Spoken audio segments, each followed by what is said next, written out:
नमस्कार दोस्तों, Rajasthan GK by Ramkishan Jangid इस YouTube चैनल पर आपका हार्दिक स्वागत है, अभिनंदन है। हमने पहले कुछ टॉपिक राजस्थान के इतिहास के पढ़े थे, बीच में काफ़ी गैप अनेक कारणों की वजह से हो गया।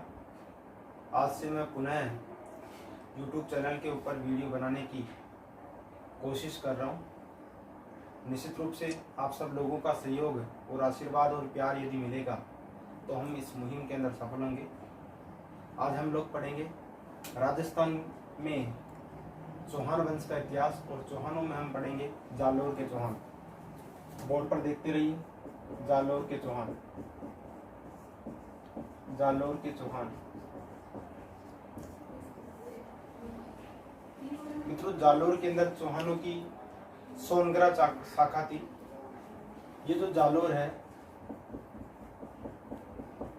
जालोर का प्राचीन नाम,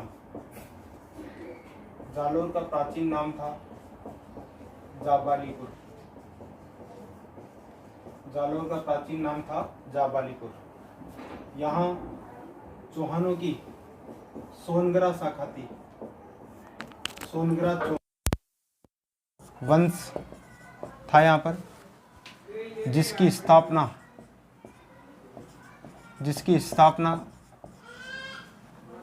कीर्तिपाल ने की थी। जिसकी स्थापना कीर्तिपाल ने की थी। यह स्थापना कीर्तिपाल ने 1181 ईस्वी के अंदर की थी। कीर्तिपाल यहाँ का संस्थापक था। कीर्तिपाल की एक उपाधि बहुत महत्वपूर्ण है।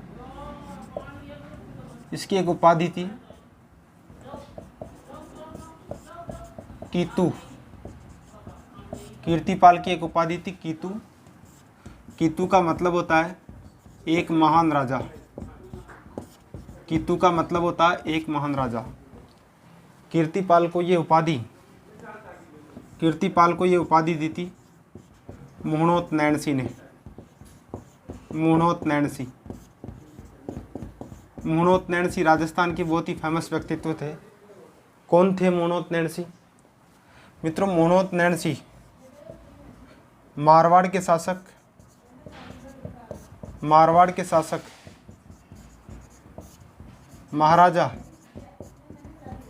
जसवंत सिंह प्रथम के दीवान थे। जसवंत सिंह प्रथम के दीवान मोहनोत नैणसी मारवाड़ के शासक महाराजा जसवंत सिंह प्रथम के दीवान थे। मोहनोत नैणसी ने दो प्रसिद्ध किताबें लिखी है। एक तो मोहनोत नैणसीरी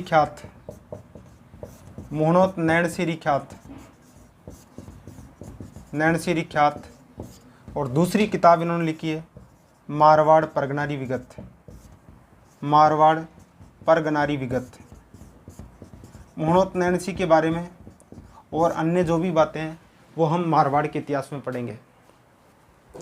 मित्रों, कीर्तिपाल के पास एक उपाधि और थी। एक तो कीतु हो गई, और एक उपाधि थी कीर्तिपाल के पास राजेश्वर। एक उपाधि इनके पास थी राजेश्वर। ये उपाधि इनको मिली थी सुंदा पर्वत अभिलेख में। सुंदा पर्वत है जालोर में। सुंदा पर्वत अभिलेख जो है, वहाँ राजा कीर्तिपाल को राजेश्वर के नाम से संबोधित किया गया है। राजस्थान के इतिहास में एक महान विद्वान हुए हैं जिनका नाम था मुंशी देवी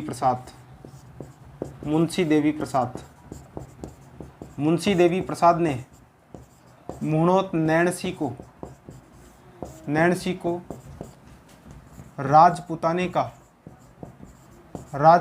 का अबुल फजल कहा है। राजपुताने का क्या कहा है भाई? अबुल फजल। अब आप लोग कहेंगे अबुल फजल कौन था? मित्रों, अबुल फजल और इसका भाई था फैजी। ये दोनों व्यक्ति अकबर के दरबारी थे। अकबर के दरबार में रहते थे, विद्वान व्यक्ति थे, दरबारी थे। ये जो दोनों व्यक्ति है, इनके पिता का नाम था संत हमीदुद्दीन नागौरी। संत हमीदुद्दीन नागौरी। सबसे स्पष्ट हो रहा है कि संत हमीदुद्दीन नागौरी का और अबुल फजल व फैजी का संबंध राजस्थान के नागौर ज़िले से था। संत हमीदुद्दीन जो नागौरी है, इनकी दरगाह है बहुत फेमस नागौर के अंदर। नागौर में इनकी जो दरगाह है उसको बोलते हैं तारकीन की दरगाह।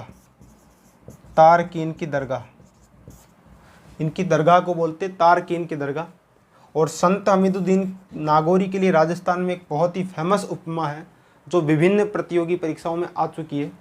संत हमीदुद्दीन नागौरी को सन्यासियों का संत कहते हैं। सन्यासियों का संत, ये एग्जाम्स के अंदर बहुत सारे एग्जाम्स में आया हुआ क्वेश्चन है, बहुत महत्वपूर्ण क्वेश्चन है। सन्यासियों का संत किसे कहते हैं मित्रों? जालोर के चौहान वंश के अंदर सबसे प्रसिद्ध शासक आया कानड़ देव चौहान। सबसे प्रसिद्ध शासक आया कानड़ देव चौहान। कानड़ देव चौहान। इस कानड़ देव चौहान का कार्यकाल था 1305 से लेकर 1311 ईस्वी।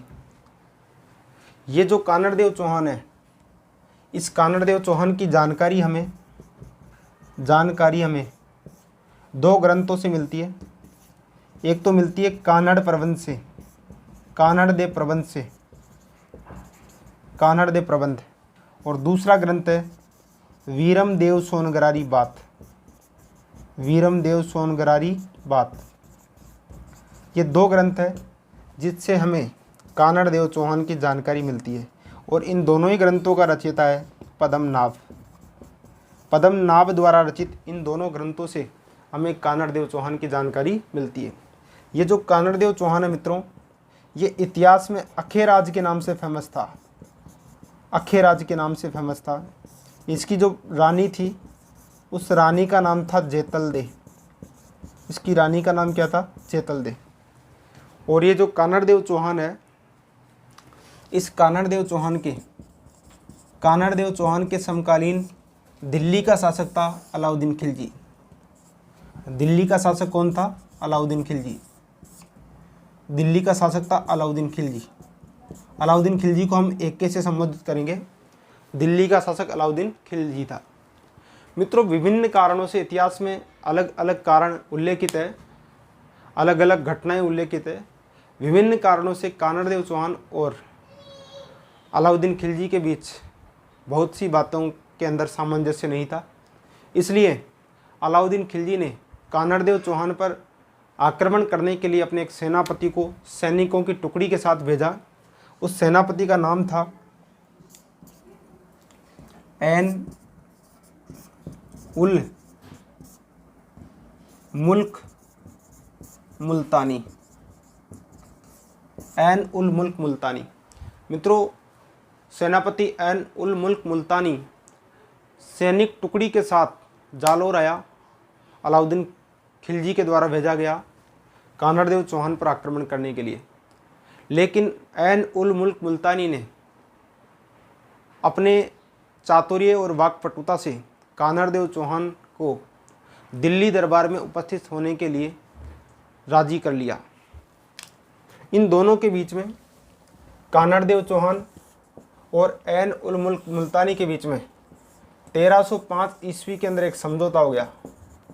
1305 ईस्वी के अंदर एक समझौता हो गया और इस समझौते के तहत ऐन उल मुल्क मुल्तानी कानड़ देव चौहान को लेकर दिल्ली चला गया अलाउद्दीन खिलजी से समझौता करवाने के लिए। लेकिन वहाँ जाने के बाद जब कानड़ देव चौहान को अपनी बेइज्जती फील हुई, अच्छा नहीं लगा, तो कानड़ देव चौहान तो वापस आ गया। और जैसा कि समझौता हुआ था, उस समझौते के अनुसार कानड़ देव चौहान का ज्येष्ठ पुत्र वीरम देव चौहान दिल्ली दरबार में अलाउद्दीन खिलजी की सेवा में उपस्थित हो गया और वहीं अपनी सेवाएं देने लगा।